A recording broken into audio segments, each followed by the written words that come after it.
I flew from Britain without warning to surprise my daughter after 2 long years. Instead of a hug, I found her chained in the garage, barely breathing. If you want to know what 35 years as a financial crimes detective teaches you, it is this: human beings are terrible liars. Even the smartest criminals, the ones who wear tailored suits and work in glass high-rises, always leave a tell. It might be a slight hesitation before they answer a question. It might be the way they over-explain a simple transaction. But the human voice is an instrument that cannot hide deception forever. I spent my entire career listening to the subtle frequencies of guilt and fear. I learned how to hear the things people were desperately trying not to say. I am Arthur Callahan. I am 68 years old. 5 years ago, I retired from the San Jose Police Department and moved to London to enjoy the quiet life my late wife and I had always dreamed about. My only daughter, Emily, stayed in California. She was married to a man named Derek Monroe. At the time, I thought Derek was a decent man. He was polished, well-spoken, and he looked at my daughter like she was the center of his universe. I was comfortable leaving her in his care. But 3 months ago, the phone calls started changing. It was a slow, gradual shift. Emily used to call me every Sunday morning, California time, to tell me about her week. But suddenly, the calls became brief. Her voice, which had always been vibrant and full of energy, began to sound hollow. When I asked her how her job was going, she gave me one-word answers. When I asked about Derek, she changed the subject. Then, the calls stopped coming on Sundays. They started coming at odd hours. 2 in the morning, 3 in the afternoon, and every time she spoke, she sounded breathless, like she was constantly looking over her shoulder. The last voice message she left me was the one that made my blood run cold. She called while I was asleep. The message was only 14 seconds long. She just said, "Hi, Dad. It is Emily. I am just calling to say I love you. I am really busy with work, so I might not be able to talk for a while. Everything is fine here. Derek says hello. Everything is fine here." People who are fine do not need to explicitly state that everything is fine. But it was the cadence of her voice that triggered every alarm bell I had developed over 3 decades of police work. She sounded like she was reading from a script. She sounded like someone was standing directly behind her, monitoring every single word that came out of her mouth. I did not call her back. I did not text Derek to ask how she was doing. I knew that if she was in trouble, contacting her would only alert the person causing the trouble. The element of surprise is the most valuable weapon in any investigation. You do not knock on the front door when you want to catch a thief. You catch them when they think no one is watching. I packed a single bag. I booked the next flight from London Heathrow to San Francisco International Airport. The flight took exactly 11 hours. 11 hours is a very long time for a father to sit in a pressurized cabin, staring at the back of an airplane seat, imagining the worst possible scenarios. I tried to convince myself that I was overreacting. I told myself that she was just stressed with work. I told myself that marriage has difficult seasons, but the knot in my gut refused to loosen. The detective in my brain had already taken over. I was mentally preparing myself for a crime scene. I landed in San Francisco at 9 in the morning on a Tuesday. I rented a heavy 4-door sedan and drove straight down the highway towards San Jose. The house Emily and Derek lived in was located in a quiet, upscale suburban neighborhood. I had actually helped them pick it out 3 years ago. It was a beautiful 2-story property with a large driveway surrounded by manicured lawns and tall oak trees. When I pulled onto their street, the neighborhood was completely silent. It was a Tuesday morning. The sensible, wealthy neighbors were all at work. I parked my rental car 2 houses down. I did not pull into their driveway. I walked down the sidewalk, my eyes scanning the property. The lawn was slightly overgrown, which was unusual. Derek was obsessed with appearances. The blinds on all the front windows were tightly drawn. There were no cars in the driveway. I walked up to the front porch and rang the doorbell. Silence. I knocked heavily on the thick wooden door. I waited 30 seconds. Still nothing. I reached down and grabbed the brass door handle. I turned it. The door clicked and swung open. My heart hammered against my ribs. The front door was unlocked. Emily had always been incredibly careful about home security. When she was a teenager, I used to drill safety protocols into her head. I taught her to lock the deadbolt the moment she stepped inside the house. An unlocked front door in the middle of a Tuesday morning, with no cars in the driveway and all the blinds drawn, was a massive, screaming red flag. I stepped into the foyer. "Emily?" I called out, keeping my voice loud and steady. "Derek, is anyone home?" The house smelled stale. It did not smell like a home where people were living and cooking and breathing. It smelled like dust and closed windows. I stood perfectly still in the entryway. I closed my eyes and let my ears do the work. When you spend years walking into volatile situations, you learn to isolate sounds. You learn to listen past the hum of the refrigerator and the ticking of the grandfather clock. I heard it. It was a faint, muffled sound coming from the back of the house. It sounded like an animal whimpering. I moved immediately. I walked through the living room and into the kitchen. The kitchen was a mess. There were dirty dishes stacked in the sink. The trash can was overflowing. This was completely out of character for my daughter. The sound was coming from the heavy fireproof door that led into the attached garage. I walked over to the door and pressed my ear against the cold metal. The whimpering was clearer now. It was not an animal, it was a human being. It was the sound of someone trying to cry out, but lacking the physical strength to make enough noise. "Emily," I shouted, pounding my fist against the metal door. "Emily, is that you?" The whimpering stopped. There was a long, terrible pause, and then a voice came through the door. It was so weak and raspy that it barely sounded human. But I knew that voice. I would know that voice anywhere in the world. "Dad?" she whispered. "Dad, please." I grabbed the door handle and twisted it. It was locked. But it was not just locked from the inside. As I pushed against the heavy metal, I realized there was something wedged against the door on the garage side. Someone had intentionally blocked the door so it could not be opened from the kitchen. There was no time for subtlety. I looked around the kitchen. I grabbed a heavy wooden dining chair by the backrest. I swung it like a baseball bat and smashed the thick wooden legs directly into the door handle. The handle dented but held. I swung the chair again. This time the brass handle snapped off completely, clattering onto the tile floor. I dropped the chair. I took 3 steps back, raised my right leg, and kicked the heavy fireproof door directly next to the locking mechanism with every ounce of strength I had left in my 68-year-old body. The wood frame splintered with a loud crack. The deadbolt tore through the frame. I threw my shoulder against the door and shoved hard. Whatever was blocking it on the other side screeched against the concrete floor, and the door flew open. I stepped into the garage. The space was dim. The only light was coming through thin, dirty strips of glass near the top of the garage door. The air inside was stiflingly hot, smelling heavily of motor oil, damp cardboard, and human waste. It took my eyes 3 seconds to adjust to the darkness.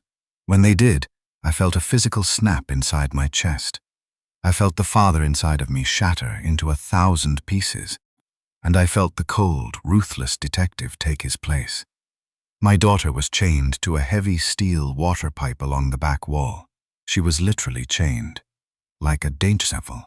A thick, industrial steel chain was wrapped securely around the main water pipe, and the other end was locked tightly around her right ankle with a heavy commercial-grade padlock. She was sitting on a thin, filthy moving blanket spread across the cold concrete. She was wearing sweatpants and a t-shirt that looked like they had not been washed in weeks. Her blonde hair was matted to her skull in greasy clumps. But it was her face that stopped my breathing. Emily had always been vibrant and healthy.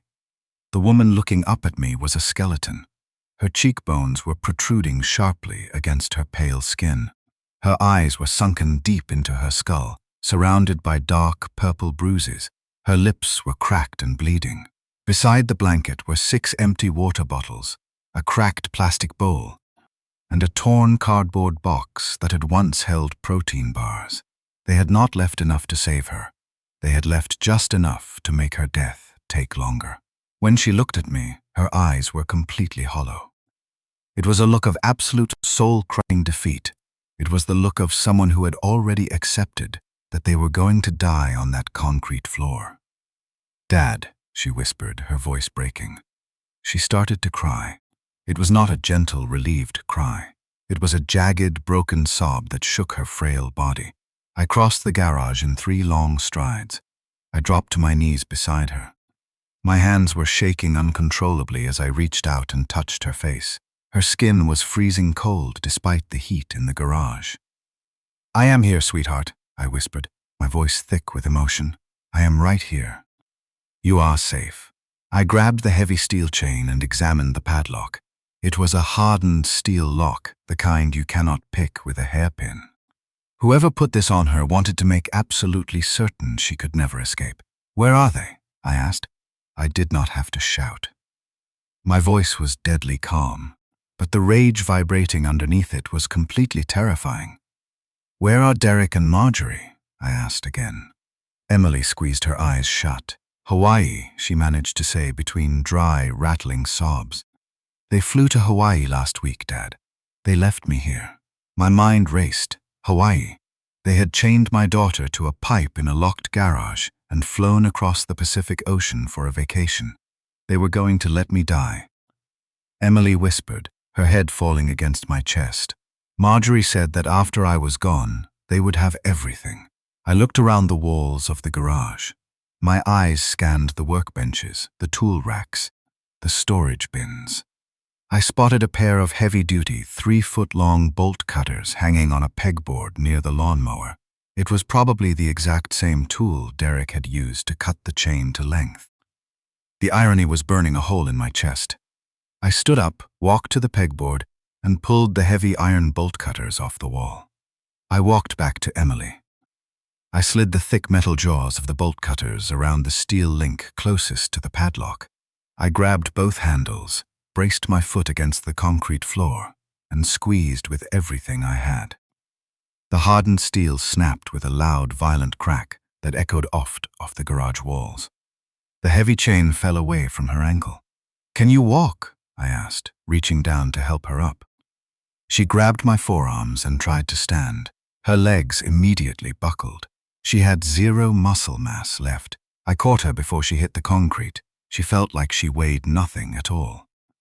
I could feel every single rib through her thin shirt. I scooped her up into my arms. "How long, Emily?" I asked, carrying her out of the garage and into the living room. "How long have you been in there?" "I do not know," she mumbled, her head resting against my shoulder. "I have been in the garage for 3 weeks. Before that, they kept me locked in the master bedroom." "6 months, Dad," she whispered, closing her eyes. "This has been going on for 6 months." I laid her gently down on the living room sofa. I pulled a clean throw blanket off an armchair and wrapped it tightly around her shivering shoulders. I reached into my pocket, pulled out my phone, and dialed 911. My hands were no longer shaking. The initial shock, the terrifying adrenaline of finding her in that condition, had completely crystallized. It had turned into something cold, focused, and utterly merciless. 911, what is your emergency?" the dispatcher answered. "I need an ambulance," I said, my voice sharp and commanding. "And I need police officers. My daughter has been held captive, starved and severely abused. We are at 428 Elmwood Drive." "Yes, I will stay on the line." I put the phone on speaker and set it down on the coffee table. I knelt next to the sofa and held my daughter's hand. It felt as fragile as a dry autumn leaf. "It is over," I told her, brushing her matted hair away from her bruised face. "I am here now. They will never touch you again." But even as the words left my mouth, I knew they were not entirely true. It was not over, not by a long shot. This was only the very beginning. Because Derek Monroe and his mother, Marjorie, had made a catastrophic error in judgment. They had targeted my daughter. They had spent 6 months breaking her down, stealing her dignity, and preparing to steal her life. They thought they were clever. They thought they had planned the perfect crime. They thought they were going to return from Hawaii, act devastated, and collect their massive inheritance. They had absolutely no idea who they were dealing with. I had spent 35 years of my life learning exactly how to destroy people who thought they were smarter than the system. I had built a career on dismantling arrogant, greedy predators. I knew how to find hidden assets. I knew how to trace forged documents. I knew how to build a criminal case so airtight that a defense attorney would choke on it. I stood up and walked to the front window, waiting for the sirens. They had left my daughter to die while they drank under palm trees. They were about to find out exactly what happens when you cross a man who has nothing left to lose, and absolutely no mercy left to give. The flashing red and blue lights of the police cruisers bounced off the walls of the dark suburban street. The paramedics had arrived within 8 minutes of my call. I watched closely as they loaded my daughter Emily into the back of the ambulance. She was wrapped in thick thermal blankets, shivering violently despite the warm California morning. A silver unmarked sedan pulled up behind the ambulance, and a man in a sharp gray suit stepped out. He walked directly over to me. He looked to be in his mid-40s, with alert, analytical eyes that immediately assessed the scene. "Mr. Callahan," he said, extending a hand. "I am Detective Marcus Hale, San Jose Police Department. The responding officers told me you were the one who found her." I shook his hand. "Yes, I am her father. I flew in from London this morning. I found her chained to a water pipe in the locked garage." Detective Hale's expression shifted slightly. He looked at my posture, the way I was standing, the way I was delivering the information without hysteria. There is a specific kind of recognition that happens between law enforcement officers. It is a shared vocabulary of trauma and procedure. "You used to be on the job," Hale said. It was not a question. 35 years, I replied, keeping my voice perfectly level. "Financial Crimes Division. I retired 5 years ago." Hale nodded slowly. "Then you already know how this works. The responding officers told me her husband and mother-in-law are currently in Hawaii." "Yes," I said. "Derek and Marjorie Monroe. They left her in that garage to die. They are expecting to come home to a corpse." Detective Hale pulled a small notepad from his inside jacket pocket. "I will send a team inside to process the garage. We need to document the chain, the lock, and the living conditions. You ride with your daughter to the hospital. I will meet you there in 2 hours to take your official statement. And Mr. Callahan?" I looked at him. "Do not do anything outside the lines." Hale said quietly, "Let us build the case." I did not answer him. I just turned and climbed into the back of the ambulance. I knew how to build a case better than anyone in that department. But I also knew that the criminal justice system was slow, bureaucratic, and often leaned toward offering plea deals to first-time offenders. Derek and Marjorie were not going to get a plea deal. They were going to get completely annihilated. At the regional medical center, they placed Emily in a private trauma room on the 3rd floor. I sat in a hard plastic chair in the corner of the room, watching the nurses hook her up to intravenous fluids. The attending physician, a woman named Dr. Aris, pulled me out into the hallway. "Her condition is critical, but stable," Dr. Aris said, her face grim. "Severe dehydration, acute malnutrition, but that is not all. She has multiple contusions on her ribs, her back, and her arms. Some of the bruises are fresh. Others look to be several weeks old. There is evidence of repeated physical trauma." "How long was she confined?" I felt my jaw clench. 3 weeks in the garage, I said. "But the abuse has been going on for 6 months."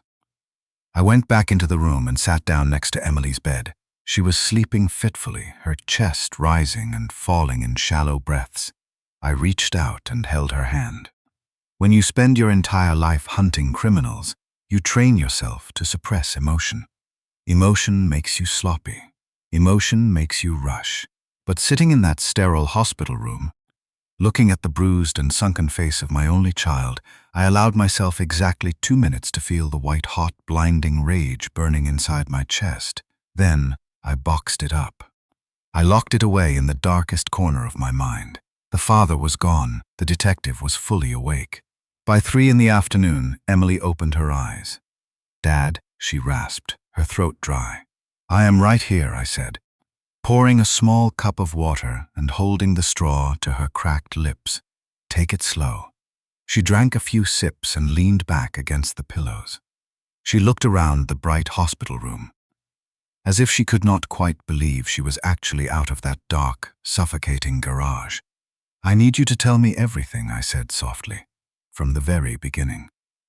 Take your time, but do not leave anything out." Emily closed her eyes.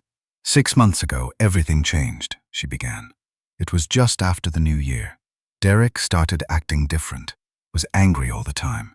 He started questioning every single dollar I spent. If I bought groceries, he wanted to see the receipt. He demanded to know why I was wasting money. Was he working? I asked.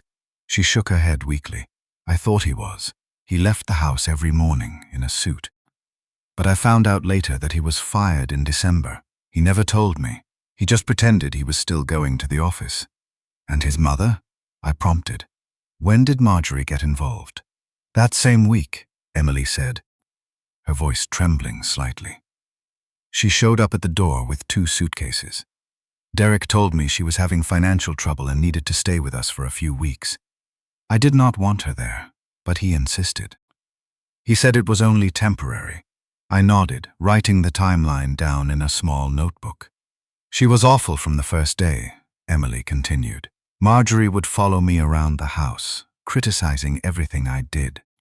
The way I cooked, the way I cleaned. She would wait until Derek came home and then tell him I was being lazy, that I was not taking care of him properly. And Derek started agreeing with her. They were isolating you, I said quietly. It is a textbook tactic. They create an environment where you are constantly under attack, so you begin to doubt your own reality. By February, Marjorie had completely taken over the house, Emily said, a tear rolling down her hollow cheek. She started going through my personal mail. She started asking about the money Mom left me. My wife, Sarah, had passed away 5 years ago. She had a substantial life insurance policy and a family trust which had all gone directly to Emily. It was exactly $850,000. It was supposed to be a safety net, a foundation for Emily to build a secure life. Instead, it had painted a massive target on her back. Derek started demanding that I move the money into a joint account, Emily whispered. He said it was for tax purposes. He said we needed to consolidate our assets to plan for our future. When I told him I wanted to keep the trust separate, he lost his temper. That is when he hit you for the first time, I stated. It was not a question. Emily looked away, ashamed. Yes. He slapped me so hard I fell against the kitchen counter. I was terrified. He apologized immediately, said he was just stressed about money, and swore he would never do it again. I wanted to believe him. I was so stupid. You were not stupid, I said firmly, leaning forward. You were systematically manipulated by a predator. Do not ever blame yourself for the actions of a violent criminal. What happened next? It got worse, she sobbed quietly. Derek took my phone. He said I was spending too much time talking to people who did not understand our marriage. He monitored my emails. Whenever I tried to call you, he would stand right next to me, listening to every word. That is why I sounded so strange on the phone. If I said anything wrong, he would hit me as soon as I hung up. I felt a cold surge of hatred run through my veins, but I kept my face entirely neutral. When did the large money transfers start? I asked. March, she replied. At first, it was 10,000 here, 20,000 there. Then he started demanding larger amounts. 50,000, 100,000. I tried to refuse. That was the first time he locked me in the master bedroom. He locked you in? For 3 days, Emily nodded. No phone, no computer. Marjorie would bring me one meal a day. She would stand there watching me eat, telling me how lucky I was that Derek put up with me. She told me that once they had the money sorted out, I would not be needed anymore. When Derek finally let me out of the bedroom, he had a transfer authorization document waiting on the table. He told me to sign it. I was so scared, Dad. I signed it. I need authorization to access your bank accounts, I said, handing her my tablet. I need to see exactly what they took. Emily typed in her credentials. Her hands were shaking. They took almost everything, she whispered. I took the tablet and began to scroll through her financial records. I had spent decades looking at bank statements, tracing illicit funds across international borders, and dissecting corporate fraud. But looking at my own daughter's bank account was the most difficult investigation of my life. The initial balance in January was $850,000. As I scrolled through the months, I watched the systematic bleeding of her inheritance. On March 15th, there was a wire transfer of $50,000. On April 22nd, a transfer of $75,000. On May 30th, a massive withdrawal of $120,000.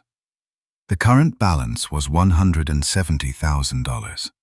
It was sitting in a restricted trust account that required dual signatures, which was the only reason they had not drained it completely. They had stolen $680,000. I cross-referenced the dates of the largest wire transfers with the medical notes Dr. Aris had provided regarding the ages of Emily's various bruises and bone fractures. The realization hit me like a physical blow to the chest. March 15th, $50,000 transferred. Medical notes indicated a healed fracture on her left rib, dating back approximately 3 months. April 22nd, $75,000 transferred. Medical notes indicated a severe kidney contusion dating back 2 months. May 30th, $120,000 transferred. Medical notes indicated trauma consistent with a concussion. Derek had not just coerced her into signing the documents. He had literally beaten her into compliance. He would inflict severe physical trauma, lock her in a room, and then force her to sign away massive chunks of her inheritance while she was terrified and in pain. I stepped out into the hospital corridor. I needed to make 2 phone calls. I pulled out my phone and dialed the number for Raymond Shaw. Raymond was a private investigator based in Los Gatos. We had worked together on dozens of complex fraud cases before I retired. He was meticulous, relentless, and he had access to databases that the general public did not even know existed. "Raymond," I said when he answered. "It is Arthur Callahan." "Arthur," Raymond replied, sounding surprised.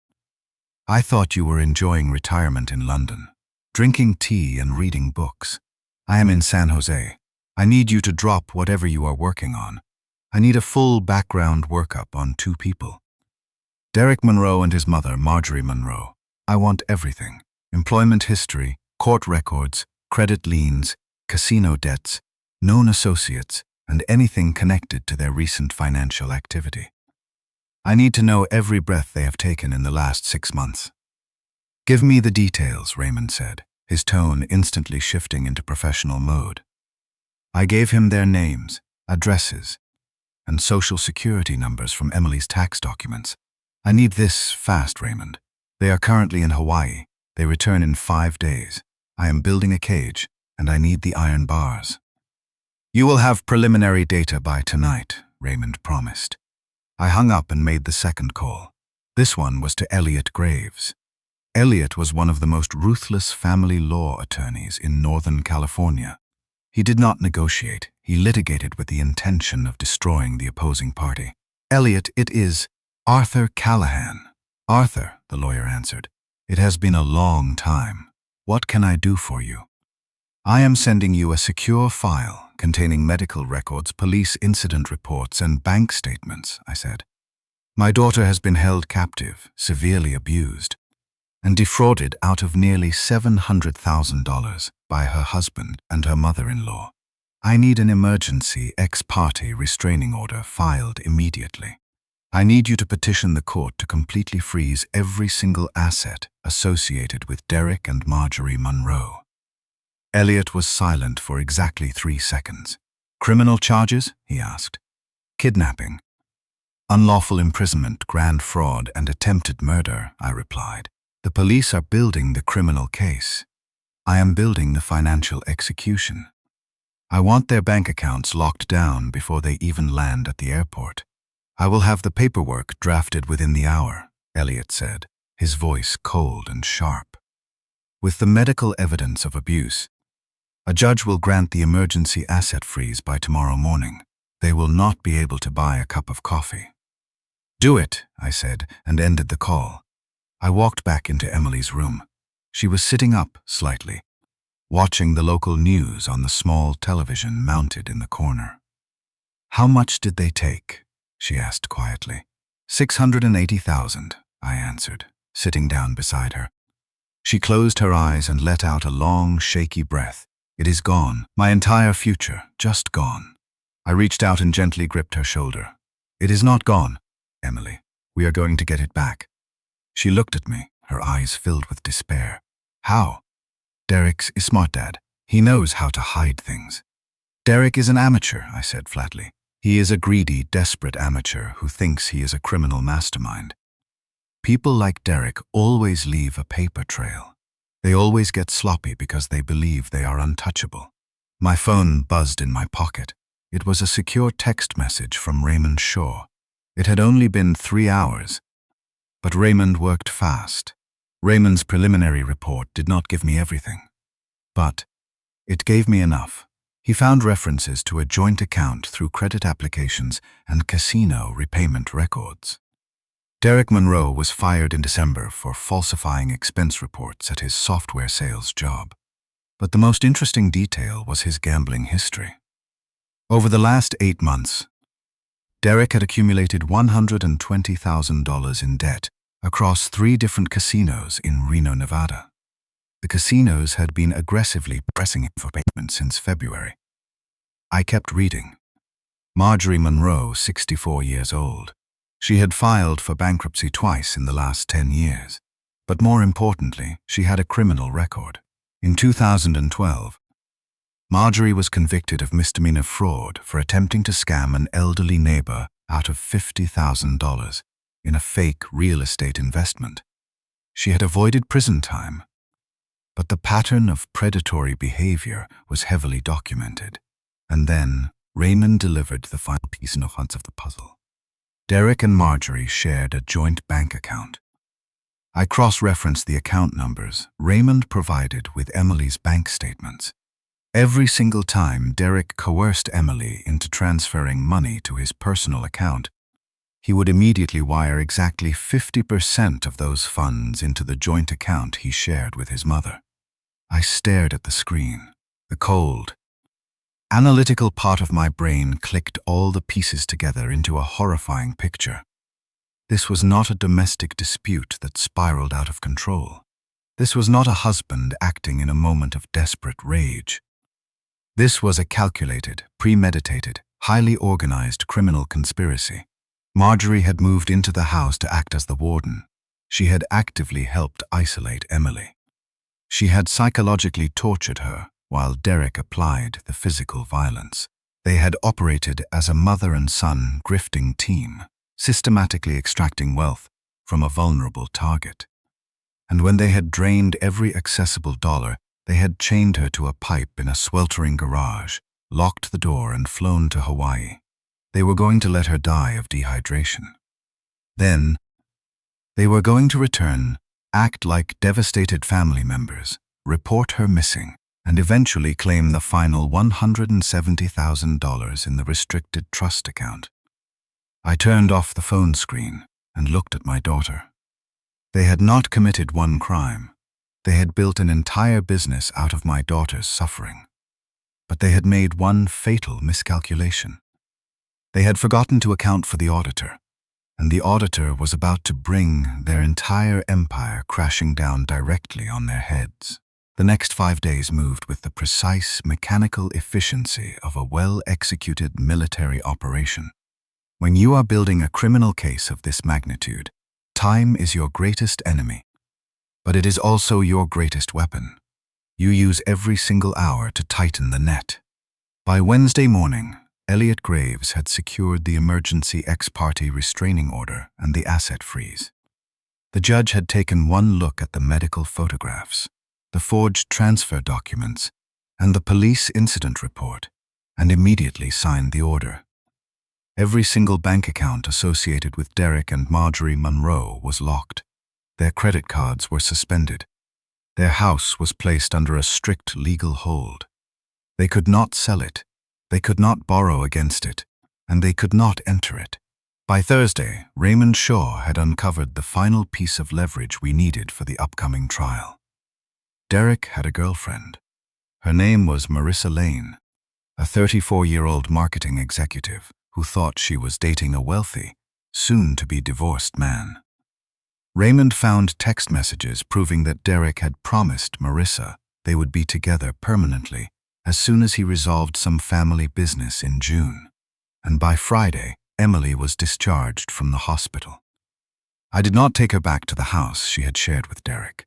Instead, I rented a heavily secured furnished apartment in downtown San Jose. It was on the 12th floor, with a 24-hour concierge and keycard access for the elevators. I wanted her to feel absolutely, unequivocally safe. As the days passed, I watched a remarkable transformation take place in my daughter. The intravenous fluids and proper nutrition brought the color back to her skin, but the real change was in her eyes. The hollow, terrified look of a victim slowly faded, replaced by something much harder. As I explained to her exactly how Derek and Marjorie had planned to steal her inheritance, as I showed her the financial records and the forged signatures, the fear vanished.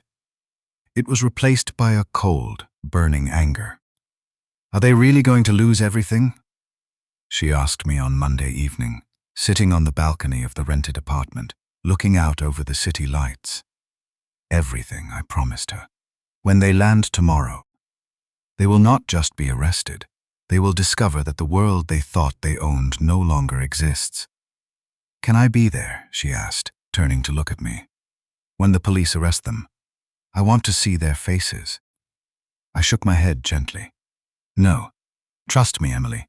You do not want to be in the middle of a chaotic public arrest. I need you to stay here where it is safe. Let me handle the execution of the trap." She nodded slowly, sipping her tea.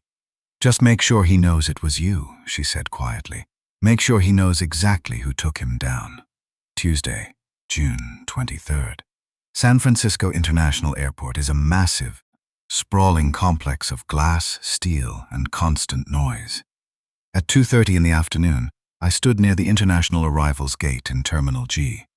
I was wearing a dark, tailored suit holding a cup of black coffee, blending perfectly into the crowd of waiting drivers and anxious family members. About 30 feet away, standing near a set of heavy concrete pillars, was Detective Marcus Hale.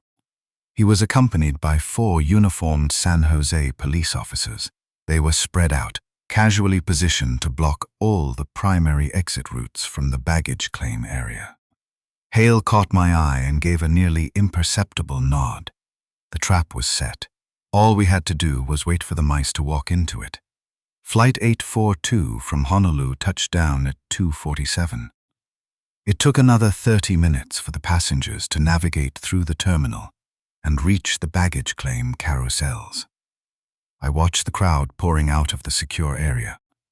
I was looking for the specific body language of arrogance, and then I saw them.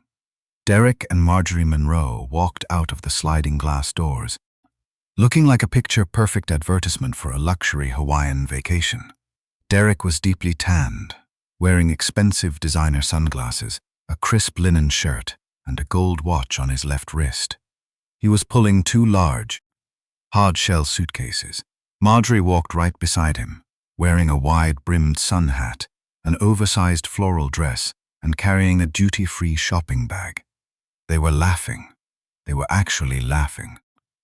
Derek leaned over and said something to his mother, and Marjorie threw her head back and let out a sharp, delighted cackle. They looked completely relaxed, completely confident, and utterly devoid of any guilt. They were two people who believed they had successfully committed the perfect murder. They believed they were coming home to an empty house, a massive inheritance, and a lifetime of stolen luxury. I felt that familiar, white-hot rage flare in my chest, but I pushed it down. Rage is useless. Precision is everything. I stepped back slightly, partially obscuring myself behind a large digital advertising kiosk. I pulled out my phone and sent a one-word text message to Detective Hale. Target acquired. I watched as Derek stopped near a high-end coffee kiosk. He set his suitcases down, pulled out his wallet, and handed a platinum credit card to the barista to pay for 2 iced lattes. The barista swiped the card. A red light flashed on the terminal. The barista frowned, tapped the screen, and swiped it again. "I am sorry." "Sir," she said, her voice carrying over the ambient noise of the airport. "The card is being declined. Do you have another form of payment?" Derek sighed, rolling his eyes in exaggerated annoyance. He pulled out a second card. "Try this one.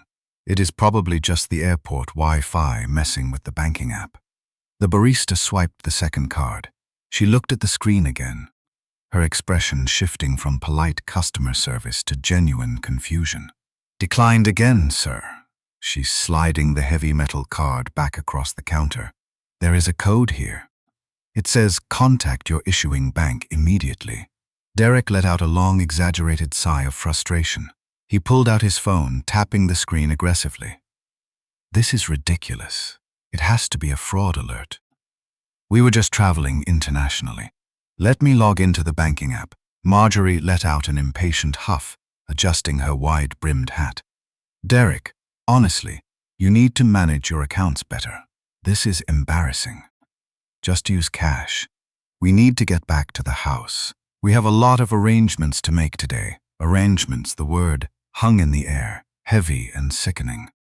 They were talking about calling the police to report finding Emily's body.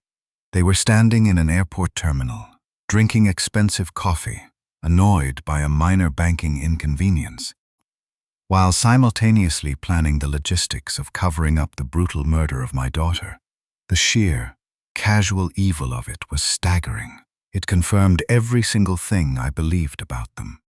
They were not human beings capable of rehabilitation. They were monsters wearing human skin. Before Derek could pull out his phone to check his banking app, the crowd around them seemed to naturally part. Detective Hale and the 4 uniformed officers moved in with the smooth, synchronized precision of a tactical unit. They formed a tight half-circle around Derek and Marjorie, completely boxing them in. "Derek Monroe?" Detective Hale asked, his voice cutting through the noise of the terminal like a knife. Derek looked up, startled. His hand froze over his wallet. "Yes? Can I help you?" Detective Hale pulled back his jacket, revealing the gold badge on his belt. "Detective Marcus Hale, San Jose Police Department. I need you to step away from your luggage and place your hands behind your back." Derek blinked. A confused, patronizing smile spread across his tanned face. "Excuse me. I think there has been some kind of mistake. We just got back from vacation. What is this about?" "You are under arrest," Hale said, his voice dropping into a register of absolute unbreakable authority. "You are both under arrest for kidnapping, unlawful imprisonment, grand financial fraud, and attempted murder." The patronizing smile vanished from Derek's face. It did not fade gradually. It was completely wiped away in a fraction of a second, replaced by a look of raw, primal shock. The blood drained from his cheeks so fast that his deep tan suddenly looked gray and sickly. Marjorie gasped loudly, clutching her duty-free bag against her chest. "This is outrageous," she shrieked, her voice echoing off the high ceilings. "Attempted murder? Do you have any idea who we are?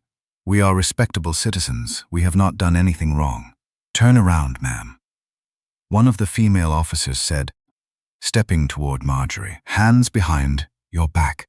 "This is insane," Derek stammered, taking a step backward. His eyes were darting wildly around the terminal, processing the uniforms, the handcuffs, the terrifying reality closing in on him. Attempted murder? Who? Where is Emily? Where is my wife? Detective Hale stepped forward, closing the distance until he was inches from Derek's face. She is alive, Hale said, his voice low and utterly lethal. That is the part you did not plan for. Derek's knees physically buckled. He staggered, catching himself against the edge of the coffee kiosk counter. The realization hit him with the force of a freight train. If Emily was alive, it meant everything was over. It meant she had told the police. It meant they had found the garage. It meant the entire carefully constructed illusion of his life had just been violently shattered. Officer, cuff him, Hale ordered. As the officer grabbed Derek's arms and wrenched them behind his back, the heavy steel handcuffs clicking shut with a loud final metallic snap, Marjorie lost her mind. Get your hands off my son, she screamed, thrashing wildly as the female officer grabbed her wrists. This is a setup. That little liar Emily planned this. She is crazy. She has always been crazy. I demand to speak to my lawyer immediately. Detective Hale ignored her. He looked at Derek, who was staring blankly at the floor, breathing heavily, completely paralyzed by panic. And Mr. Monroe, Hale added casually, as if he had just remembered a minor detail. Your bank accounts have been frozen by federal order. Your credit cards are suspended. The house is under a strict legal restraining order. You will not be able to access a single penny of the money you stole. You are completely locked out. Derek raised his head. His eyes were wide, glassy, and filled with absolute terror. What? You cannot do that. I need to hire a lawyer. You cannot just take everything. A judge reviewed the evidence yesterday. Hale replied coldly. The court determined that every asset you possess was obtained through fraud and severe domestic abuse. You will be provided with a public defender at your arraignment tomorrow morning. I stepped out from behind the advertising kiosk. I walked slowly across the polished terminal floor. The crowd of onlookers had stopped walking, pulling out their phones to record the spectacle, but I ignored them. I walked directly into the center of the police circle. Derek looked up. When he saw me, he actually stopped breathing. He recognized me instantly, but he was looking at me as if I were a ghost. The last time he had seen me, I was a retired, unassuming father, living 3,000 miles away across the Atlantic Ocean. He had calculated that I was too far away, too out of touch, and too old to be a threat. I stopped exactly 3 feet in front of him. I looked at the heavy steel handcuffs digging into his wrists.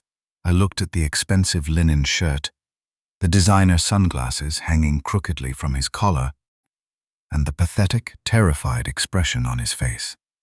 Welcome home, I said quietly. Derek opened his mouth, but no sound came out. His lips trembled. You, Marjorie hissed, straining against the officer holding her. You did this. You set us up. We are going to sue you for everything you have. We are going to destroy you. I shifted my gaze to Marjorie. I did not raise my voice. I spoke with the calm, flat tone of a man reading a weather report. You do not have the money to buy a cup of coffee right now, Marjorie, I said. You do not have a house to go back to. And when the prosecutor is finished presenting the evidence I handed them, you are not going to have a life left to live. You thought you were dealing with a frightened girl. You forgot that she is my daughter. Officers, take them out of here, Detective Hale commanded. They dragged Derek and Marjorie through the terminal. It was a long public walk of absolute humiliation. Hundreds of travelers stopped to watch. Cell phone cameras were recording every single second of their frantic, pathetic struggle. Marjorie was still screaming, her voice echoing shrilly over the public address announcements, fighting against the female officer every step of the way, kicking her sandals off in the process. She looked like a deranged, desperate animal caught in a snare, but Derek did not fight. The reality of his situation had crushed the fight completely out of him. He walked with his head down, his shoulders slumped, stumbling awkwardly under the firm grip of the police.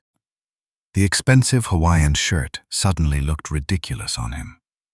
The designer sunglasses had fallen off his collar and shattered on the terminal floor, crunched under the boots of the arresting officers.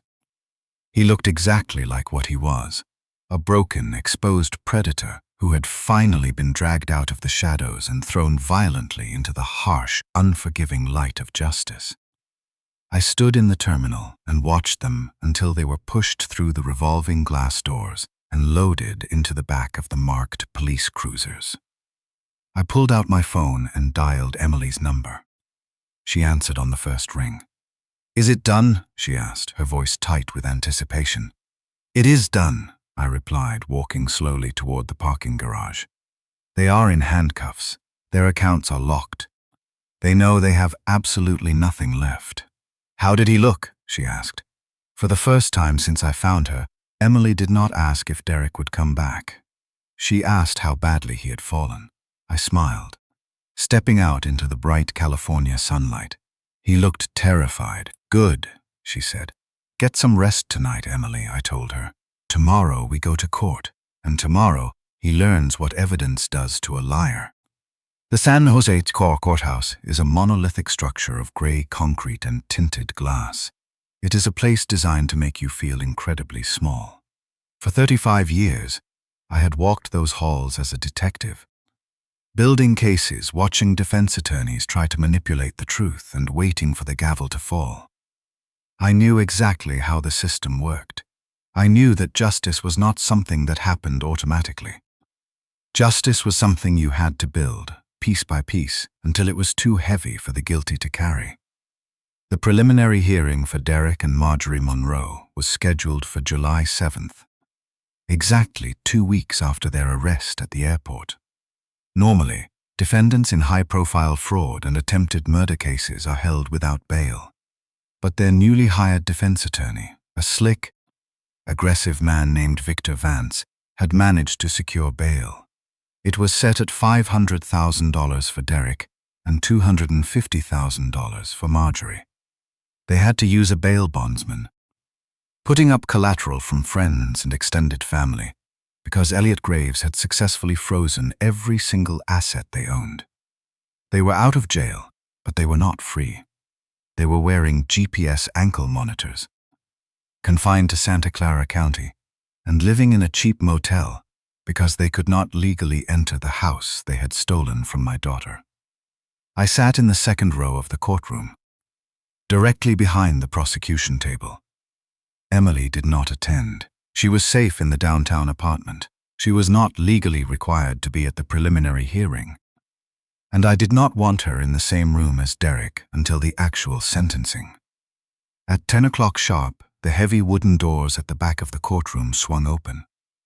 Derek and Marjorie walked in, followed closely by Victor Vance. The physical toll of the last 2 weeks was entirely visible. Derek had lost weight. His tailored suit hung loosely on his shoulders. The deep Hawaiian tan had faded into a sickly, anxious pallor. Marjorie looked at least 10 years older. Her hair was unkempt, and her eyes darted nervously around the room, taking in the reporters and spectators who had packed the gallery. When Derek sat down at the defense table, he turned slightly and made eye contact with me. I did not blink. I did not change my expression. I just stared at him with the cold, empty gaze of a man watching an insect walk into a trap. Derek swallowed hard and looked away. Judge Patricia Coleman presided over the hearing. She was a stern, uncompromising woman in her early 60s who had zero tolerance for courtroom theatrics. "Your Honor," Victor Vance began, standing up and buttoning his jacket. "The defense requests that the charges of attempted murder and kidnapping be dismissed. This case has been wildly exaggerated by an overzealous prosecution and a highly biased family member. What we have here is a tragic, complicated marital dispute. My client, Mr. Monroe, was under immense financial stress. He admits to making some poor decisions regarding his wife's accounts, but he firmly denies chaining her in that garage. We maintain that Emily Monroe, who has a documented history of emotional instability, locked herself in that garage during a manic episode to frame her husband. A collective murmur rippled through the gallery. It was a vile, disgusting defense strategy, but it was exactly what I had expected. Blame the victim. Paint her as crazy. Create reasonable doubt. Judge Coleman narrowed her eyes. A manic episode, counselor? She asked dryly. Yes, Your Honor. A desperate cry for attention while her husband and mother-in-law were away on a planned vacation. Victor Vance took one slow step away from the defense table and turned his attention toward the second row, where I was sitting. And let us not ignore the most obvious problem in this case, Your Honor, he said. Arthur Callahan is not an ordinary father. He is a retired financial crimes detective with 35 years of experience building cases against people he believed were guilty. He was the first person inside that house. He broke the door. He cut the chain. He moved the alleged victim out of the garage. He accessed the bank records. Every major piece of this story began with him. A low murmur moved through the courtroom. Vance pointed toward me without quite extending his finger. The defense is not accusing Mr. Callahan of being emotional. Of course he was emotional. Any father would be. But emotion combined with experience is dangerous.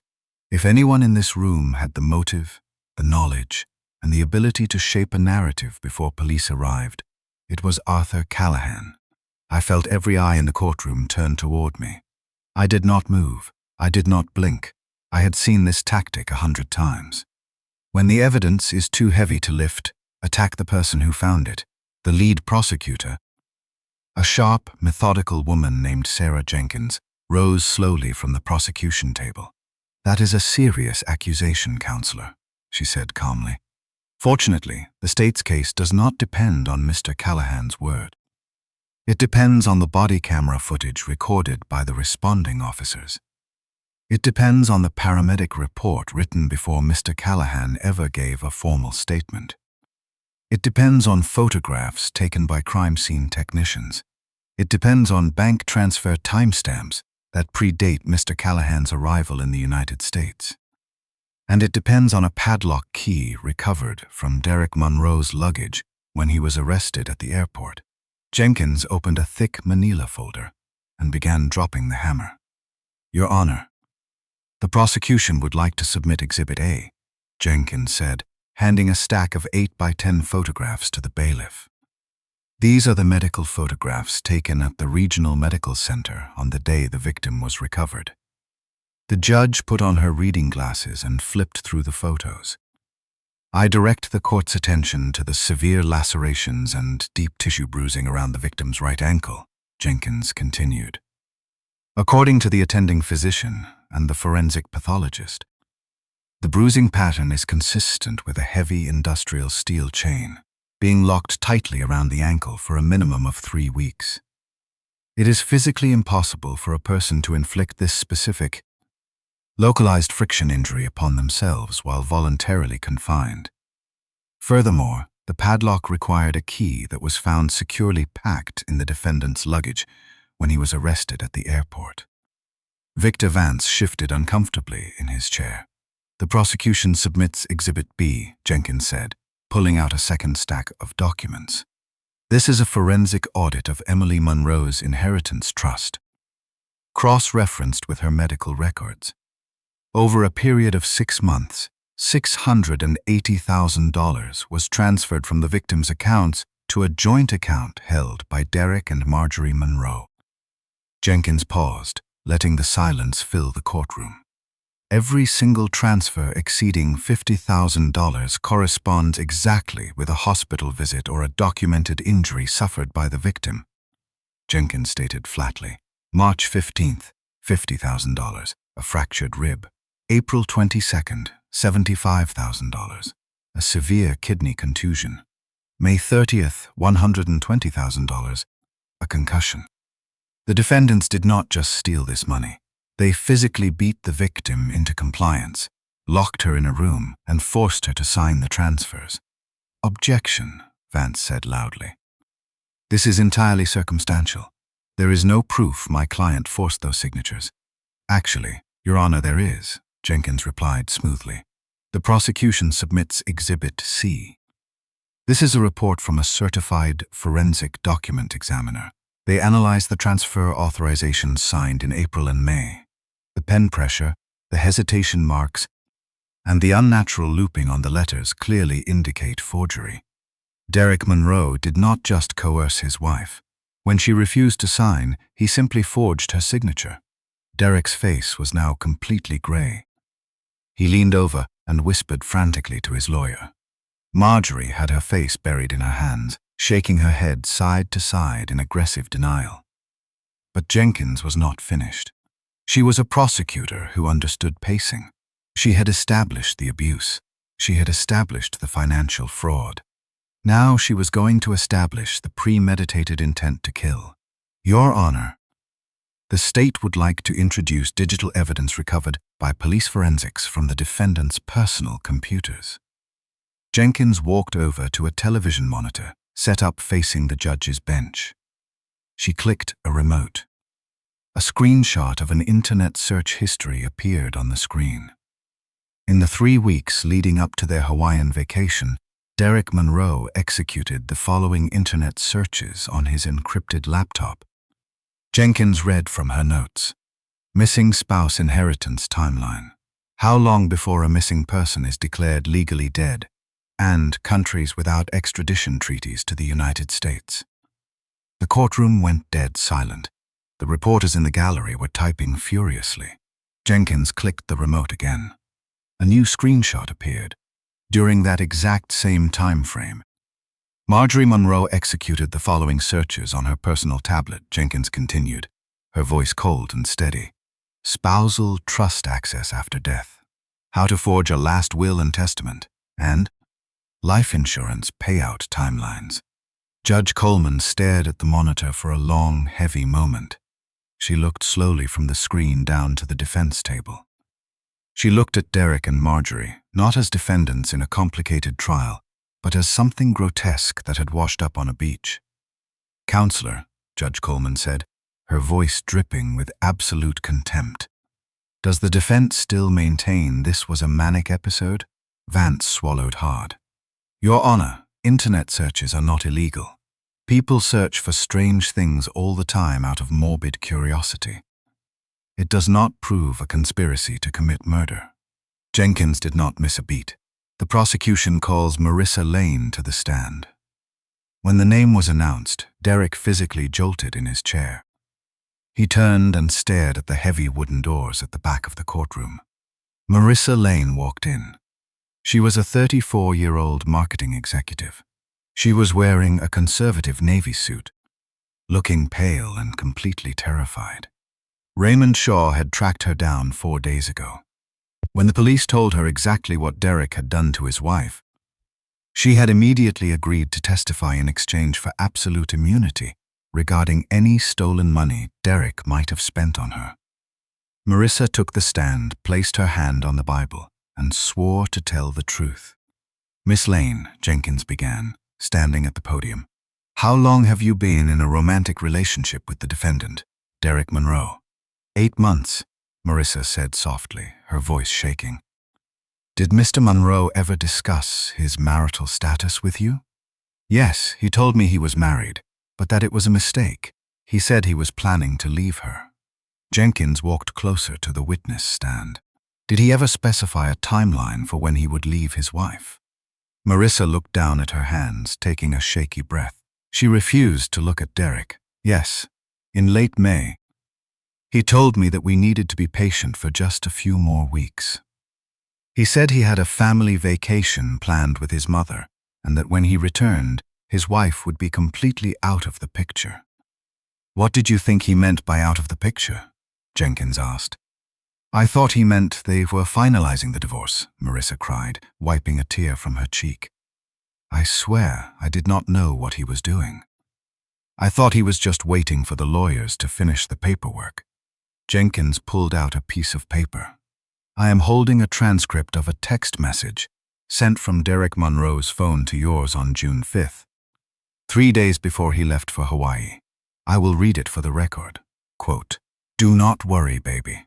Everything will be resolved in exactly 3 weeks. Then it is just you and me. and enough money to go anywhere in the world we want." End quote. Jenkins lowered the paper. "Miss Lane, did Derek Monroe have a job when he sent you that text message?" "No. He told me he had recently quit to start his own consulting firm. So he was unemployed, deeply in debt to 3 different casinos in Reno, yet he promised you enough money to go anywhere in the world. Precisely 3 weeks after he locked his wife in a garage." "Objection!" Vance shouted, jumping to his feet. "Leading the witness." "Sustained," Judge Coleman said. "But the point is made, counselor." Derek could not take it anymore. The polished, arrogant facade he had worn for the last 2 years completely shattered. The reality that his entire life was being systematically dismantled in front of a judge, reporters, and the father of the woman he had tortured finally broke his mind. He slammed his fists on the defense table and stood up. "She is lying," Derek screamed, his voice echoing violently through the courtroom. His face was purple with rage. He pointed a shaking finger at Marissa. "You stupid, lying bitch. I never said that. You are all setting me up." "Mr. Monroe, sit down immediately," Judge Coleman ordered, grabbing her gavel.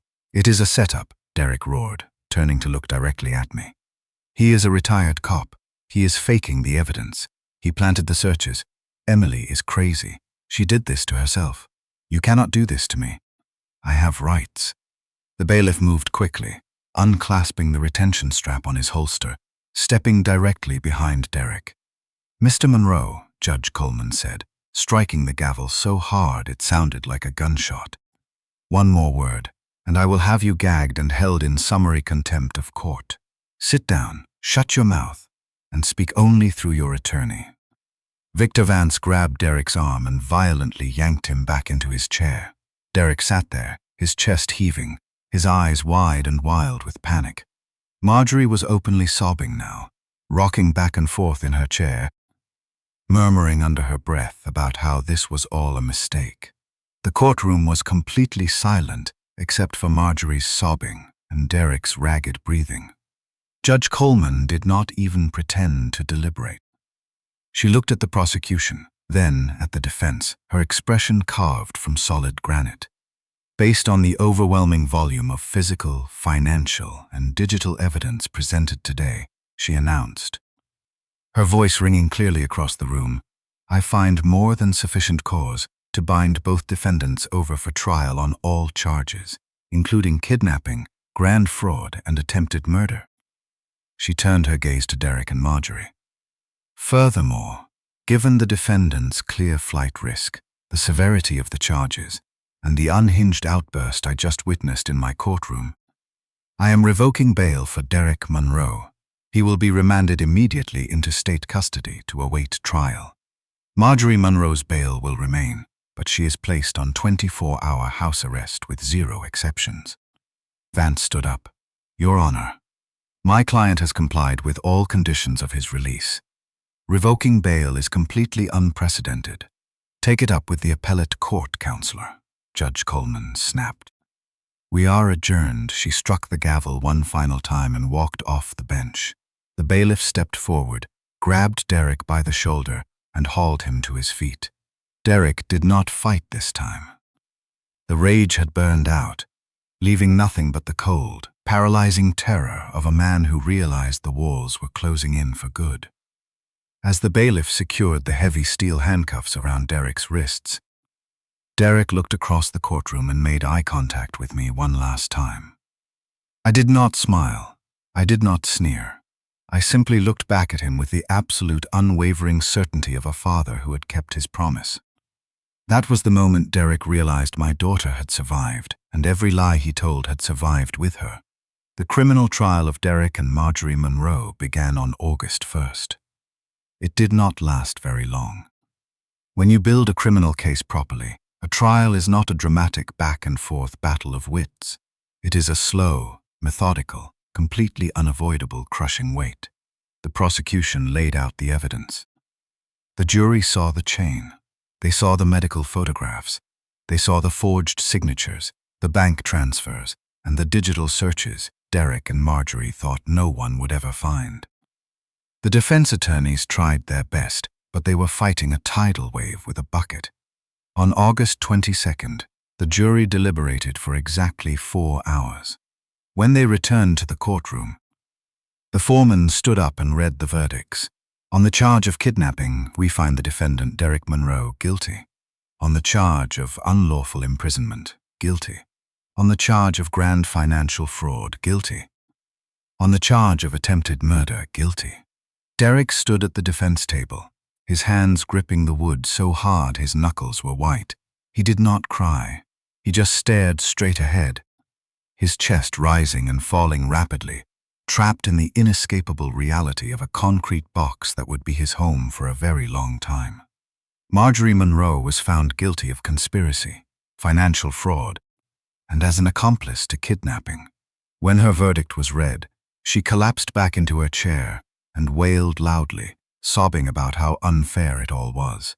She was a woman who had spent her entire life manipulating the system, and she could not process the fact that the system had finally caught her. Sentencing was scheduled for August 28th.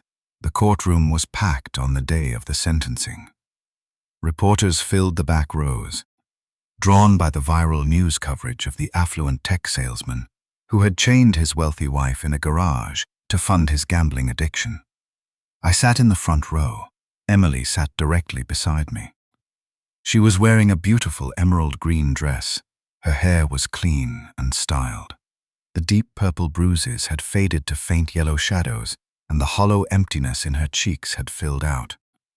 She did not look like a victim anymore. She looked like a survivor who had walked through hell and come out the other side forged in steel. When the bailiff brought Derek and Marjorie into the courtroom, they were already wearing orange jail jumpsuits, their hands cuffed in front of them. Derek's arrogant, polished demeanor had been entirely stripped away. He looked exhausted, broken, and small. Judge Patricia Coleman took the bench. "Before I hand down the sentences in this case," she said, her voice echoing through the silent room, "the court will hear the victim impact statement. Miss Callahan, whenever you are ready." I leaned toward her and whispered, "You do not have to do this." Emily did not look at me. Her eyes stayed on Derek. "Yes," she said quietly, "I do." Emily stood up. She did not bring a piece of paper. She did not need notes. She walked slowly up to the wooden podium facing the judge's bench, but she did not look at the judge.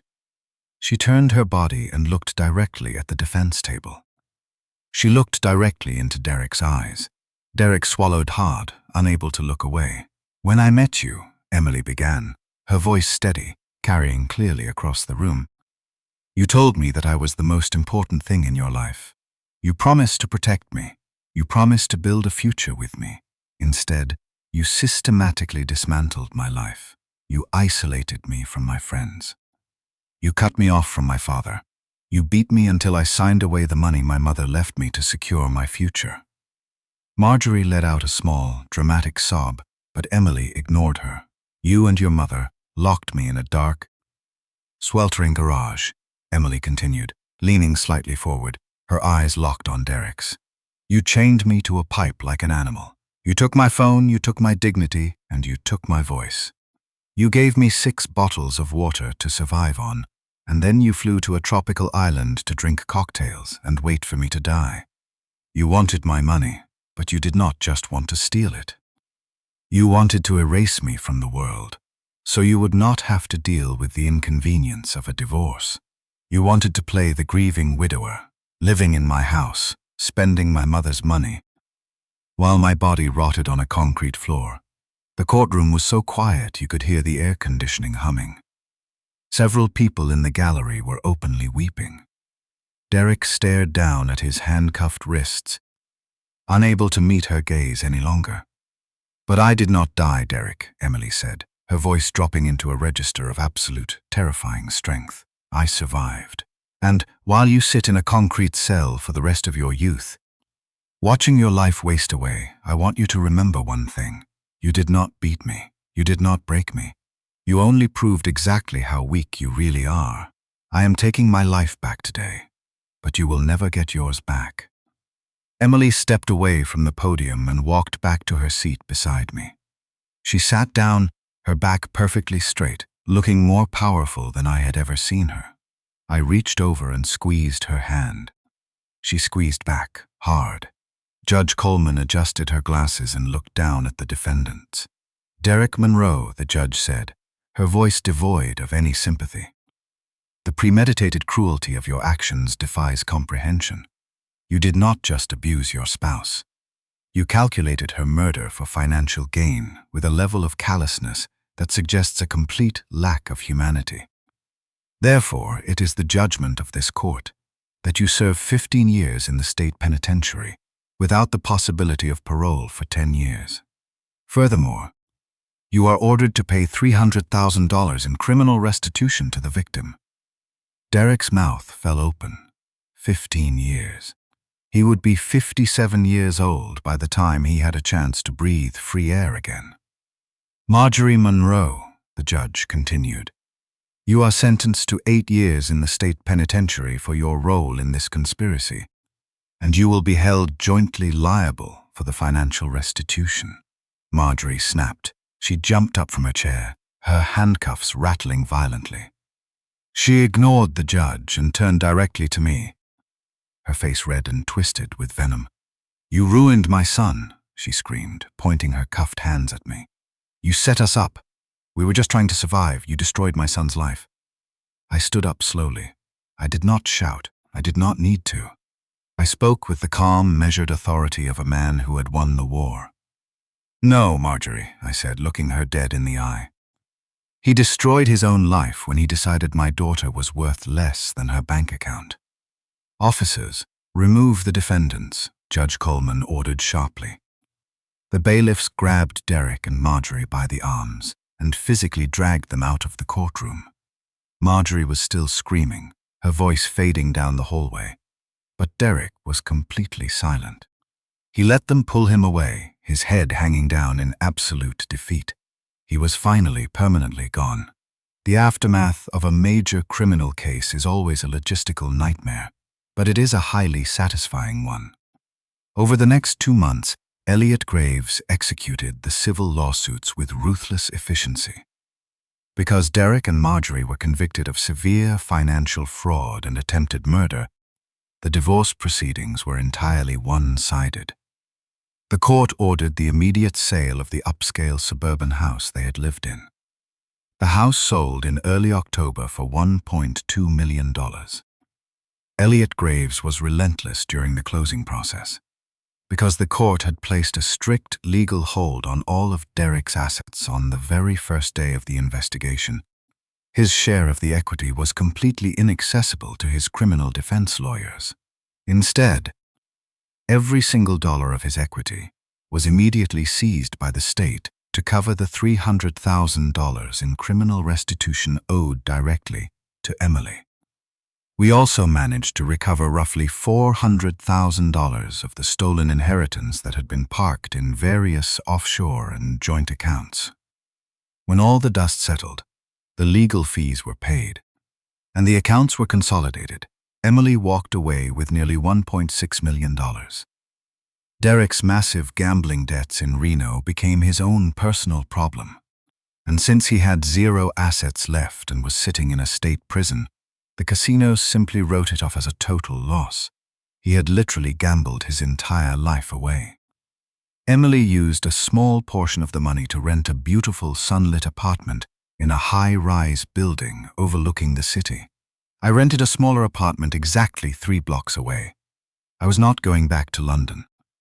My retirement plans had changed. My daughter needed me here.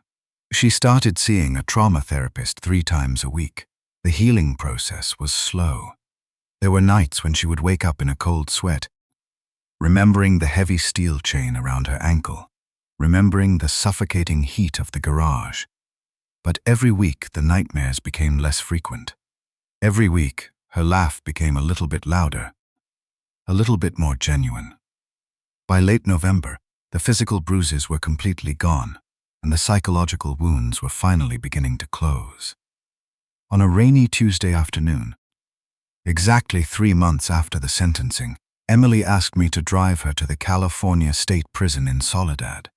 "Are you absolutely sure you want to do this?" I asked her, as we parked outside the massive, razor-wire-topped facility. You do not owe him anything, Emily. You never have to look at him again. I know, she said, staring at the concrete walls, but I need to do this for myself. We processed through security and were led into a sterile visiting room. A thick wall of reinforced, bulletproof glass separated the visitors from the inmates. We sat down at a small metal counter. A few minutes later, a heavy metal door opened on the other side of the glass. A guard escorted Derek into the booth. He was wearing an oversized orange jumpsuit. His head had been shaved. He looked exhausted, hollow, and deeply afraid. The prison environment had aged him 10 years in 3 months. He sat down and picked up the black plastic telephone receiver mounted to the wall. Emily picked up the receiver on her side. I sat quietly in the chair next to her. Derek looked at her through the thick glass. His eyes welled up with tears. Emily, he said, his voice crackling through the cheap speaker. Emily, I am so sorry. You have to believe me. It was the gambling. It was my mother. I got in too deep, and I panicked. I never wanted to hurt you. Please, you have to talk to the judge. You have to tell them I was not in my right mind. He was still doing it. Even sitting in a maximum security prison, stripped of everything he owned, he was still trying to manipulate her. He was still trying to play the victim. Emily did not argue with him. She did not scream. She did not cry. She sat there in her tailored coat, looking at the broken, pathetic man on the other side of the glass, and she smiled. It was a small, cold, incredibly powerful smile. I did not come here to listen to your excuses, Derek, she said quietly. Then why did you come? He asked, his voice trembling. I came here to see if you still scared me, Emily replied. She held his gaze for 3 long seconds. The absolute certainty in her eyes shattered whatever tiny sliver of hope he had been holding on to. You don't, she stated. Emily reached out and placed the telephone receiver back onto the metal cradle, cutting off whatever desperate plea he was about to make. She stood up, turned her back on him, and walked toward the exit without looking over her shoulder a single time. For the first time, Derek was the one trapped behind a locked door, begging to be heard. I watched him press his hands against the thick glass, his mouth moving silently. I stood up and followed my daughter out into the rain. That night, I sat in the living room of my apartment, drinking a cup of tea and watching the city lights flicker against the dark sky. My phone buzzed on the coffee table. It was a text message from Emily. It was just a photograph. It was a picture of her new bedroom. The room was brightly lit, decorated with plants and framed photographs. But the focus of the picture was the bedroom door. The door was standing wide open. For the first time in 6 months, my daughter slept with her bedroom door unlocked. Not because she was careless, because she was free. I set the phone down and leaned back in my chair, feeling a deep, profound sense of peace settle over my tired bones. Derek and Marjorie Monroe had made a fatal mistake. They had looked at my daughter and seen a weakness they could exploit. They thought they could isolate her, terrorize her, and throw her away when they were finished. They thought my daughter was disposable. They forgot she was mine.